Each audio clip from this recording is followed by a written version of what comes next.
Hi, folks. We're going to get started with a few remarks from folks in this room. Thank you so much for being here. You know, I just really want to encourage people to make themselves comfortable. So this is the People's House. We are in the People's House. So move around, grab a coffee, grab snacks, take a break, wiggle if you need to. Whatever you need to be comfortable in this space, I just want to encourage people to do it. This is an important day to be together in our collective resolve to work for a better world. And we're going to hear from a number of community speakers as well as elected officials, and I'm grateful to all of you for being here. So I would now like to welcome the Lieutenant Governor of Nova Scotia, His Honour Mike Savage. The Honour Mike Savage is the 34th Lieutenant Governor of Nova Scotia, serving since December 13th, 2024. You're almost on your one-year anniversary. A lifelong public servant, he was formerly the Mayor of Halifax for 12 years and a Member of Parliament for Dartmouth-Cole Harbour for 7 years. Welcome, Your Honour.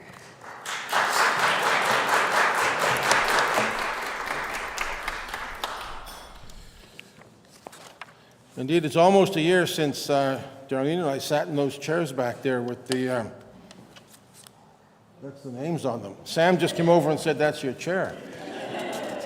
He wants to sit in it. Dr. Lachance, esteemed colleagues, distinguished guests, ladies and gentlemen, elected officials, I recognize everybody except Claudia Chender, because that's the pattern that was established outside by her caucus. It's good to see you guys.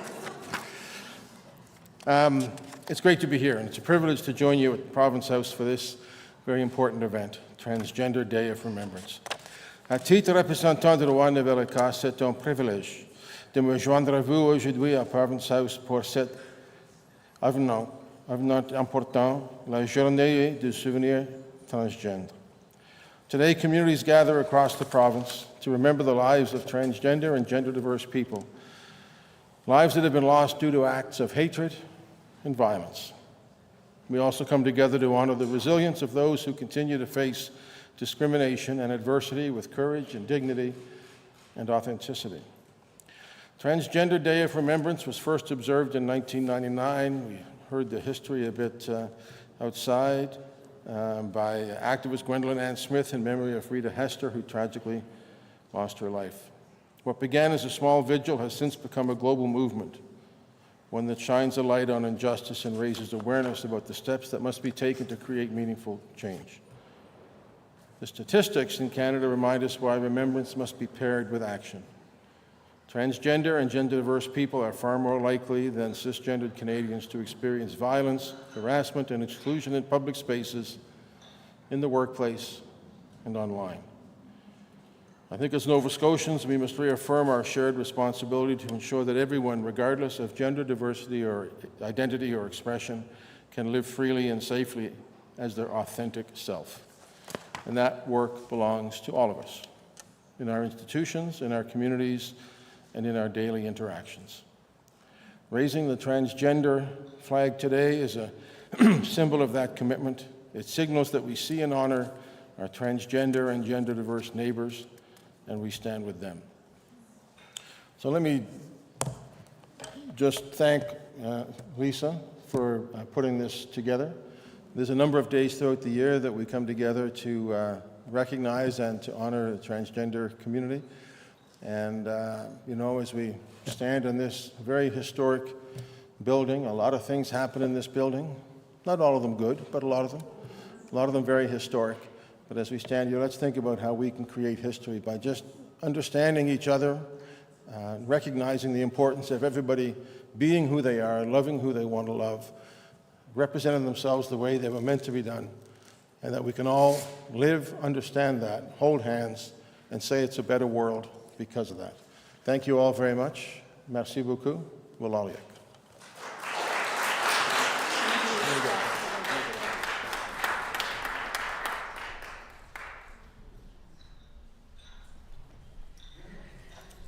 Okay, so I'm going to have to admit that it wasn't just Claudia that I didn't introduce outside.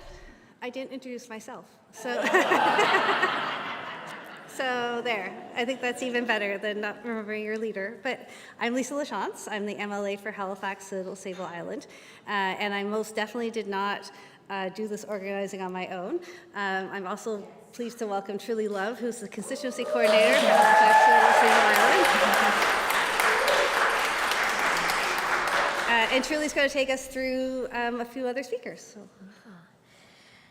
Thank you, everybody, for that. It was an honor to be a part of this. I would like to welcome our next community speaker, Chris Cochran.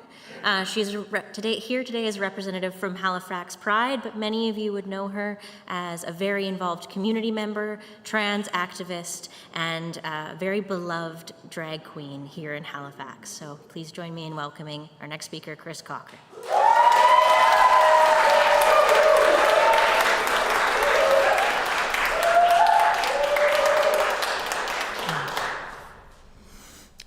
Hello, everybody. I'm not going to be the happy one today, unfortunately. The average expectancy rate of a trans woman of color in North America is 35. I have reached a goal in my life at 40, and I am a trans elder, unfortunately.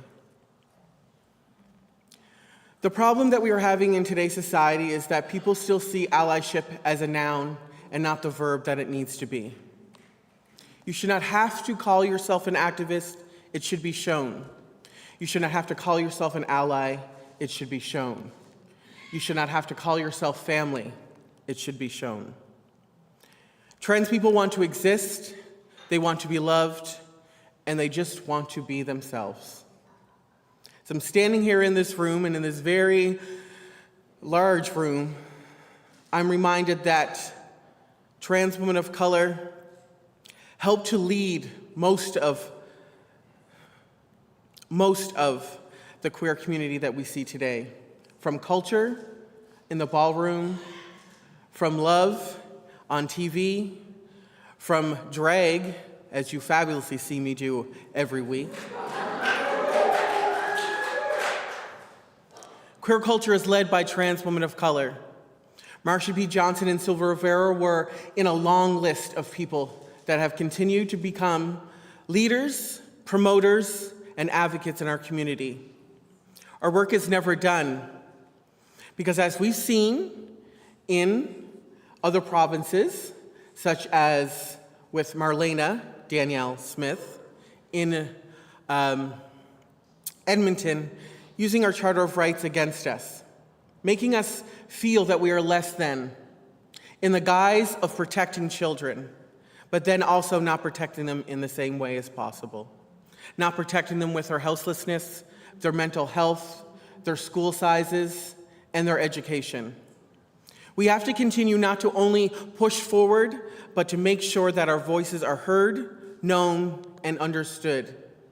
So again, it is not enough to be an ally as a noun. It is time for you to be that verb. It is time for you to show action, to show love, to show compassion, and as my shirt proudly says, protect the dolls. Thank you.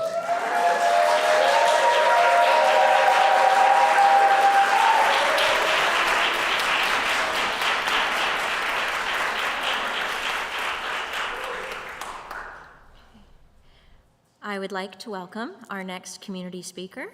Carmel is a community educator, arts maker, and youth worker.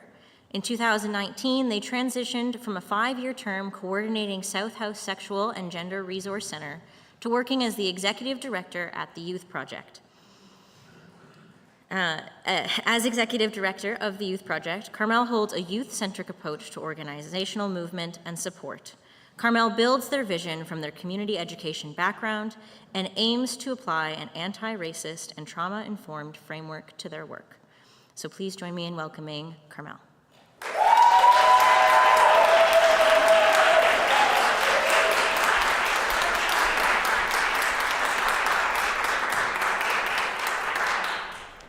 Thank you. I'm really, really glad to be here with so many incredible members of my community. It's a gift to be together. I want to start just by, of course, naming what Micah and Chris have already named, which is that the Trans Day of Remembrance was founded by a small group of trans women who were driven to organize due to the fatal intersection of anti-Black racism and trans misogyny. So thank you for reminding us of that critical and crucial history. One of the founders, Gwendolyn Ann Smith, says that TDOR seeks to highlight the losses we face due to anti-trans violence.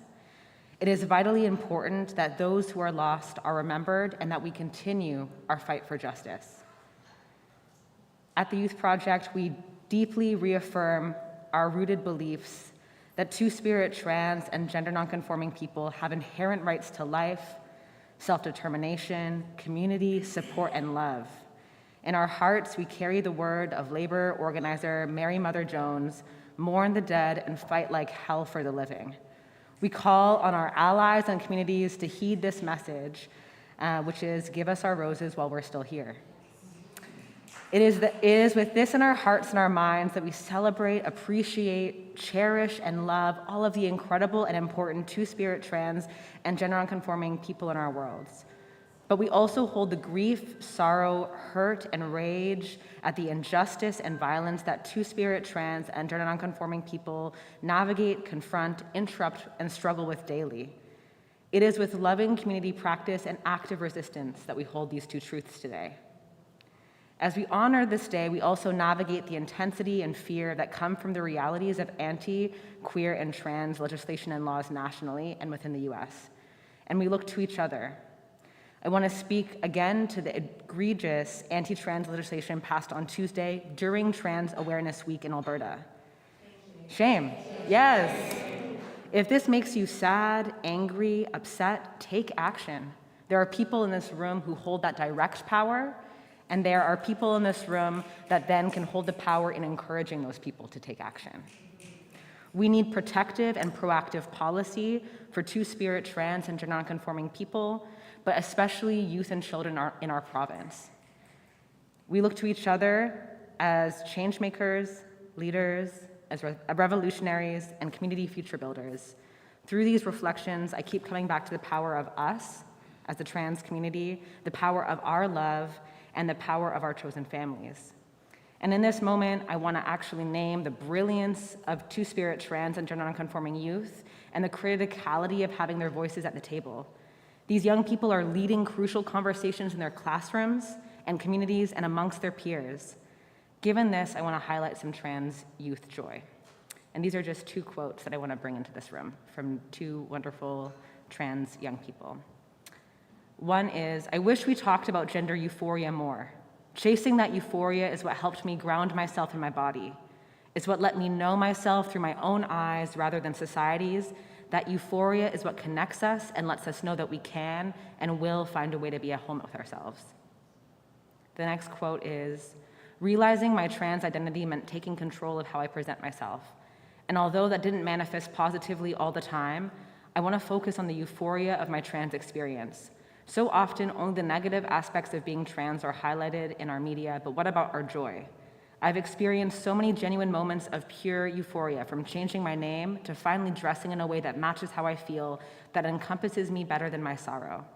It is essential to recognize and celebrate trans joy in order to progress in any way.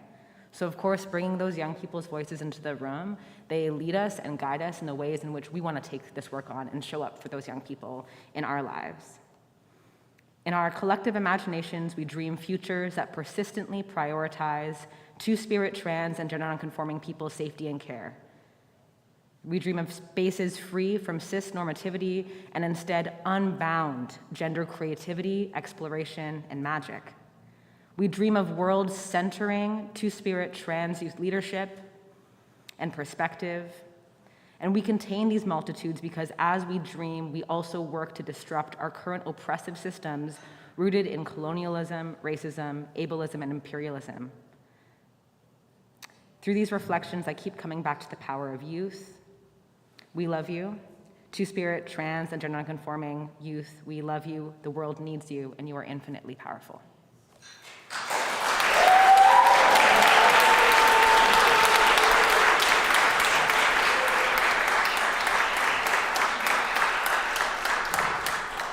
Thank you, Carmel. I would like to welcome Claudia Chender to speak. Claudia is the leader of the official opposition and MLA for Dartmouth South.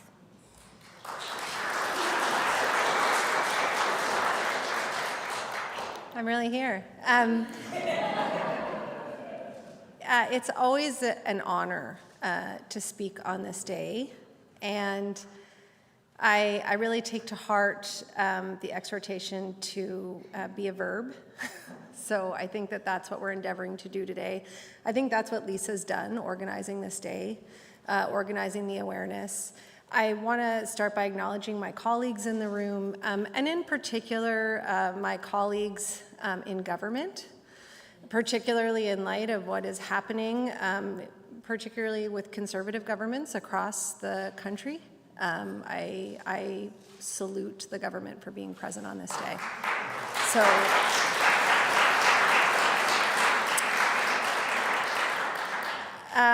and I was listening to the radio this morning, and they were talking about a Frida Kahlo painting that was being sold, and it's a painting of her sitting with a skeleton, and they talked about it as her being in contemplation of death, and that at that point in her life, and Frida Kahlo, of course, was a queer trailblazer in lots of ways, but that she was open and fierce and clear about her experience at all points of her life, which is why she has gained such an incredible reputation as an artist. And I think about that on this day of remembrance, and as I hear all of the community speakers and as I connect with all of you, I see so many living with that skeleton, living with those horrible reminders and statistics around hatred. And so I want to commit to you that in our caucus, we are making every effort to be a verb. We heard the asks earlier around a dedicated minister. This is something that we have asked for repeatedly, led by Lisa. The need for a 2S LGBTQIA+ action plan for school guidelines, because the challenges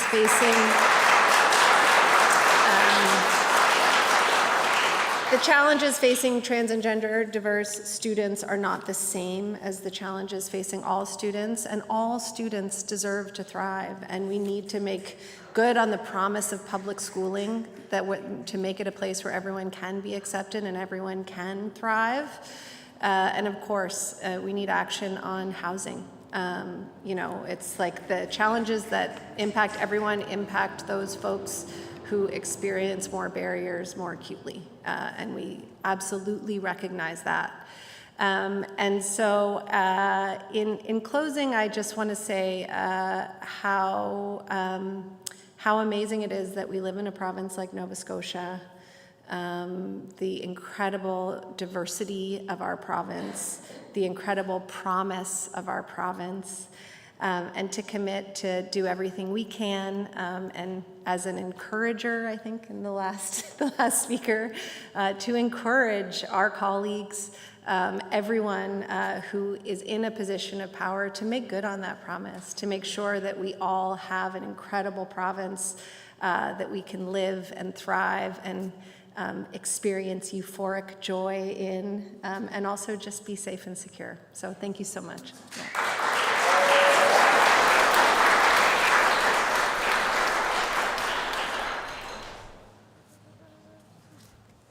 Thank you very much, Claudia. I would like to welcome Minister John A. MacDonald to speak. John is the Minister for Municipal Affairs and MLA for Hants East.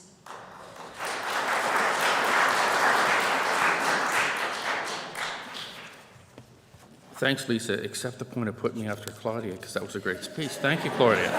It's like setting the bar. I'll remember it. So I do want to thank you for inviting me. Lisa messaged me last week, and I was able to get here. I'm not going to read all of this stuff because some of it's been said, and I didn't realize that it was founded because of in Boston. So, and I think that's one thing we need to do is we need to listen more so we know more. So there are parts of this that I 100% am going to read because I need to read them properly.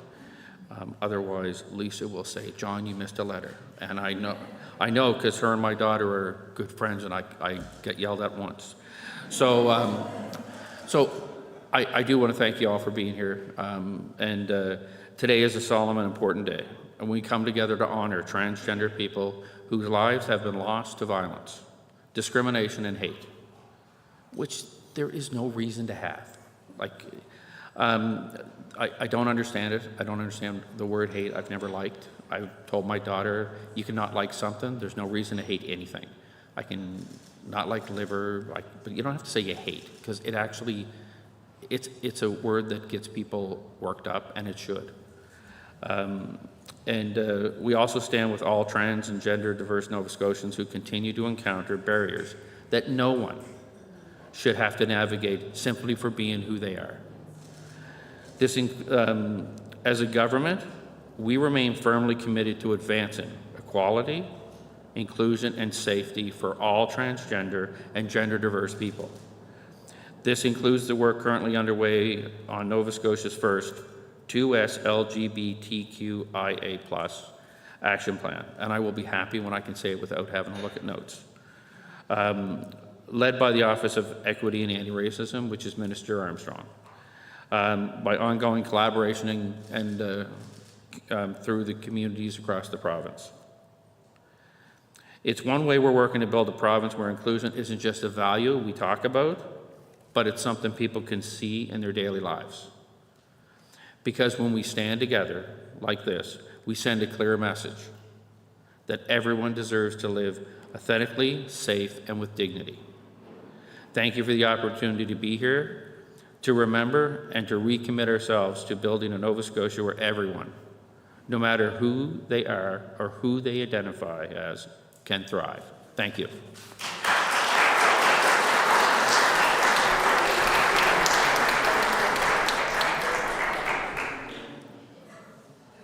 Thank you very much, Minister MacDonald.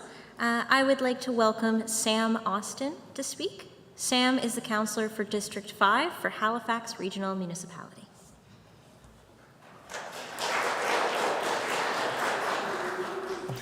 Thank you all for having me here today. It's a delight to be here and very personally meaningful for me. I'm very honored that Lisa, that you reached out and asked me to share a little bit and talk today. A little bit of my own experience. I've been out now for a year and a half as a bi man and in elected office, and it was a long time getting to that. Thank you. It does mean a lot. And it was a long time coming to that because I grew up in 1980s, 1990s Nova Scotia. There was nobody out in my high school because the best case scenario was you would be ostracized. Your worst case scenario is you'd be beaten up or worse. It was not a tolerant place. And, you carry that forward in ways through life. And, beyond high school, I remember, I've had the experience of being threatened in public for no other reason than who I was with, whose hand I was holding. I was on the subway in Toronto. And my experience is not the same as folks who are trans, because I had the ability to blend into the background in a way and come to this kind of thing on my own terms in my own time in a society that was still faces intolerance. Many folks who are trans, they're faced with this horrible choice of suppressing your core identity or putting that out there and facing a society that is still has so many issues with who you are. And that's awful. And so that experience, when I think about remembrance, there's people who we have lost and continue to lose to violence. But it's also the people who are dealing with that hatred and that intolerance and that baggage and deal with that pain through, it affects your mental health, who turn to things like drugs and alcohol, who we lose through suicide, who don't show up in a newspaper article for someone was murdered, but whose lives were still snatched by that hatred and intolerance of our world and our society. And I remember them as much as I remember as well the people who've been taken through violence direct at the hands of somebody else. And Sorry. So I think of them. And I also think today there's the reasons for optimism. The fact that we are all gathered here today, like a gathering like this would not have occurred when I was 20, right? This society has moved. We have made progress. The fact that in our province, we have members from every political party, I think here in this room, that is the signs of progress, and it is not universal. Looking at you, Daniel Smith, or even Blaine Higgs in New Brunswick, right? There in politics, there is still this there is a dark side where you can play to people's division rather than trying to bring people together and trying to make a better world. And I see optimism in that in this room. I see optimism in community. I see optimism in my kids and their friends, because you know what? They don't care which bathroom people go to. They don't. And so I think the pendulum of history is on our side, but it shouldn't come at the cost it is. And we can still, I think the other thing that's important today is recognizing that we all have a role to play in fighting for that more just, that more free world, by making sure that those who want to drag us back, that they're not successful, that the path of history is as much an upward trajectory towards greater and greater equality and greater rights, and there are fewer and fewer squiggles in that. And so I think when I think of today, it's about remembering, it's about noting and celebrating the progress that's been made, and affirming that we are all have a role to play in continuing to advance those causes and make this world a better place. So I'm very grateful for all of you for being here today, for being in this cause, and thank you again for giving me a moment to share and to speak today. Thank you.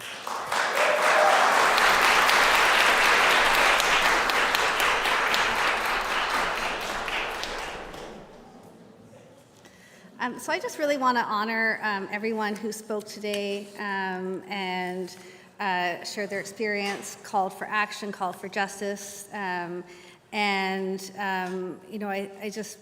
It's really important to be here today. In like 2 minutes, we're going to just go to the informal portion of the event. People are welcome to stay as long as you would like. We do have one interactive activity that we're going to have set up here. There's going to be some Post-its, and you can write a message to the trans community perhaps on your way out, and we'll collect those and take photographs of them and keep them to share. And I just had a couple of remarks that I did want to say too. So I think it is particularly poignant and enraging that today is taking place amongst rising hate. We know that every time that Blaine Higgs was doing something stupid in New Brunswick, or Doug Ford in Ontario, or Daniel Smith in Alberta, we get emails, we get phone calls from young people who are like, is this what's going to happen in my schools in Nova Scotia? And how am I going to grow up in Nova Scotia? And, I want to be able to say that it's different here. And it is different here. There's still lots of work to be done. And so I do have a provincial to-do list for Nova Scotia. A few things have already been highlighted. But I do think, we need to acknowledge that there has been some progress on gender-affirming care and MSI coverage, but we still have some things that are, internationally recognized and mandated that aren't covered by MSI, and for the life of me, I cannot figure out why, because it's kind of like saying your healthcare is really valid and important, except for a couple of things that we're going to make you have to fight for or not get funded, or maybe you'll get funded and have to sign an NDA. So, we still are working towards full gender-affirming care. And I do think we need to really think critically about why we are not doing everything we can to support transgender and gender diverse youth. So we have the information, we have the data from young people themselves. Year after year, there is a student success survey done in Nova Scotia, and year after year, queer and trans students report unequal access to public education because of their experiences of violence, homophobia, transphobia, and other types of discrimination. It's there. We keep asking the same question, and we get the same answer, and yet we haven't addressed it. And so, certainly the process of revising the guidelines needs to be revived, that we need guidelines that are clear in their support for trans and gender diverse students. I also, really want to see a curriculum that, it welcomes our community in all subjects and across all things. And we also, young people also talk to me a lot about different infrastructure. So there's lots of work to be done. We want a Nova Scotia where everyone can thrive. We want a Nova Scotia where everyone is safe. And continually asking young people about their experience and looking at the data and saying, oh, well, thanks for telling us, and not actually doing anything is actually appalling. And I think Claudia briefly mentioned housing. One of the experiences I had this year as an MLA, there was a building without power in my riding for 2 weeks. And a lot of folks were very afraid to go to residential tenancies because they were queer or trans, and they had gotten this lease, and they were concerned that if they complained, they wouldn't get the next lease. And if they didn't get the next lease, could they find another place to live?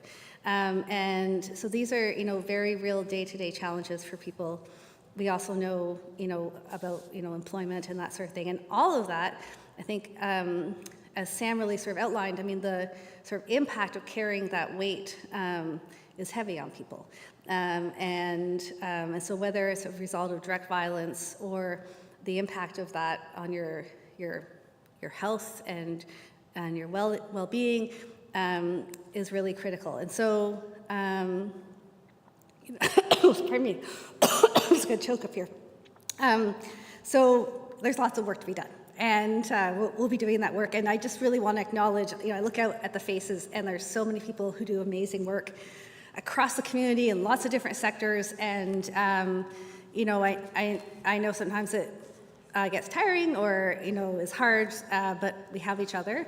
And I know we'll keep fighting no matter what. So I'm deeply grateful to everyone who came today and everyone who participated. There are a bunch of other community events happening on the peninsula. Oh, thank you. The professional actor of the group knows that it's time for a drink. So I think there's visuals tonight at All Saints Cathedral, at Beath House.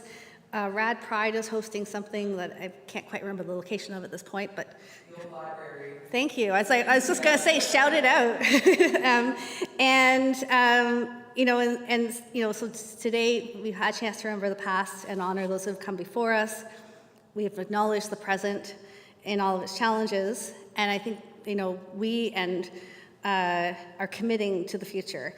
And I just wanted to say, I think one of the things we want to do is gather your thoughts and your wishes for the community, your promises, your pledges, your commitments to the community, so that we can share those with folks who weren't able to be here today.